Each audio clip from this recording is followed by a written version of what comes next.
right, we'll tell you about the low expectations of the Suns here in just a second. But before we do, and I know, Gambo, you've been focused on the Phillies losing to the Mets. I got the Suns game on now. So, okay, yeah, they're at halftime right now. But I know you're a one TV at a time kind of guy back there. So no, I don't mean that as a knock. I just in fact, it's probably a good thing. That the productivity experts will say that multitasking, you're getting nothing done if you're multitasking. You have one task, one job, watch the one thing, do the one thing, and then move on to the next, and don't try to do 5 things at once. So I respect you watching the Mets and the Phillies back there. But I will tell you, and it's just halftime of preseason game number 2. It's just an interesting thing I want to bring up. Oso Ighodaro and Ryan Dunn are both having really good games so far for the Phoenix Suns. And I wonder if a conversation is there to be had over the coming weeks of maybe these 2 rookies being a little bit more immediate impact than we thought, given their liabilities and their limitations coming in. Ryan Dunn has played 8 minutes so far.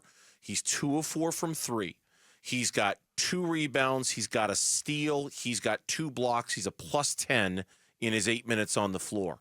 Oso Ighodaro has played 13 minutes. He's got 4 points. He's 2 of 3 from the floor. He's got 6 rebounds, 2 offensive, an assist, 2 blocks so far in the game. Again, it's just a preseason game, a meaningless preseason game. But so far, both of those guys have shown some things early in the preseason. Yeah, and I think it's a really good problem to have, like a really good problem to have. But let's just break it. Let's just break it down. Like, is Grayson Allen going to play? Yes. Is Mason Plumlee going to play? Yes, he is. Is Royce O'Neal going to play? Indeed. Okay, that's 3. Okogie? Maybe not. Okay. Monte Morris? Yeah, he's going to play. That's 4. Monte Morris, that's 4. Damian Lee? Maybe. Bull? Yeah, he'll play. Okay. Bull plays, that's 5. Okay, so that'd be 5. 5 plus 5, that plus 5 is 10. 5 starters, 5 bench guys. Like, they're competing with Damian Lee for playing time, Josh Okogie for playing time. Like, just to be, like, I think it's a really, really great problem to have, that these guys are playing well and that they maybe can force. I mean, if they could force playing time over one of these guys, I think it's a good thing. I don't think it's a bad thing. It's just who are they going to get playing time over? Okay. So this is an unscheduled topic, by the way. We're just kind of riffing here right now. I think Oso could potentially challenge Mason Plumlee for time, potentially, as a backup 5, like a small ball backup 5. I think he could maybe push for some minutes there. That's where he would get his minutes. He would have to beat out Plumlee. I think Ryan Dunn's just comes because, hey, man, I offer you a skill set that nobody else on the roster does. And so do I have a specific dude in mind that he's taking minutes from? Not necessarily. I mean, I guess it would be somebody like Royce O'Neal.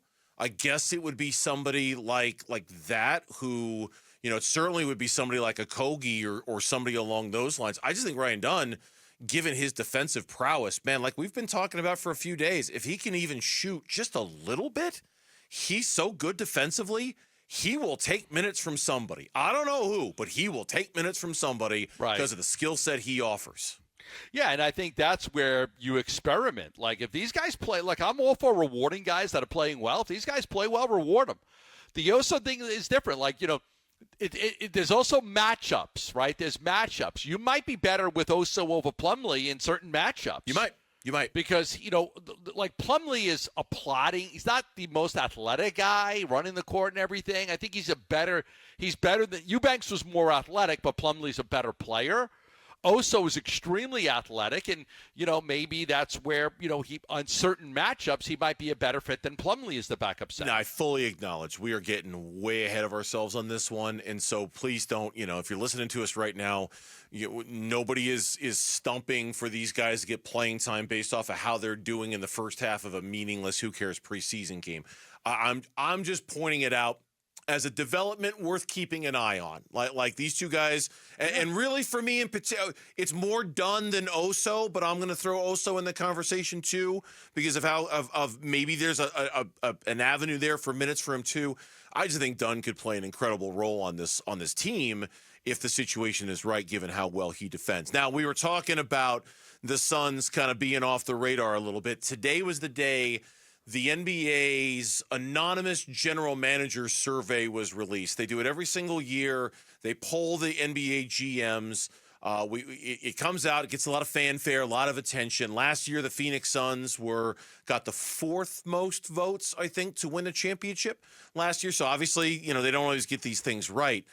There was not a lot of love for the Suns in this, and maybe that's the big takeaway is that they're still, kind of as we would expect, flying under the radar a little bit. Nobody predicted them to win the finals. Devin Booker wasn't named the best shooting guard in the NBA. Kevin Durant wasn't named the best small forward. Tyus Jones got some love. Budenholzer got some love. But for the most part, the Suns weren't top of mind for anybody at anything when it came to this season. Yeah, it's interesting because they changed out the coach and they got themselves a couple of point guards and they're deeper than they've ever been before. Yet they're picked to finish fifth, and not one person of the GMs is picking them to win the NBA championship. Well, last year, 7% of the GMs actually picked them to win the championship. So I'm a little interested in that. Now, part of it could be, people remember them getting swept by Minnesota. Yep. And Durant's a year older, and Beal's a year older, and they don't trust. They were relatively healthy last year, and they don't trust that they're going to be able to stay healthy again this year. There could be a whole assortment of reasons why they're not picked, but it is what it is. They should be a better team this year than they were last year when they won 49 games.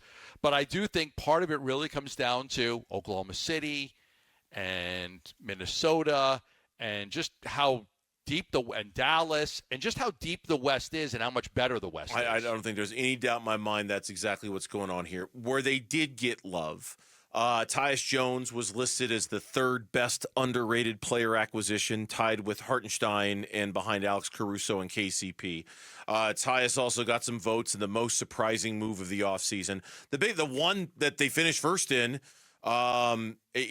terms of which new or relocated coach will make the biggest impact, Mike Budenholzer finished first in that one. So that was the one category where they were top of mind. The Suns did finish fourth in the which team's level of success this season is the toughest to predict. The Lakers were on that list. The Rockets and the Pelicans were on that list. The Suns finished fourth. So that's where they got the mentions, but yeah, not a lot. And I think you're right. I think you're right as to the reason why. Thanks for watching Burns and Gambo. Click to see more from the guys and hit the button in the middle to subscribe so you never miss a video from Arizona sports.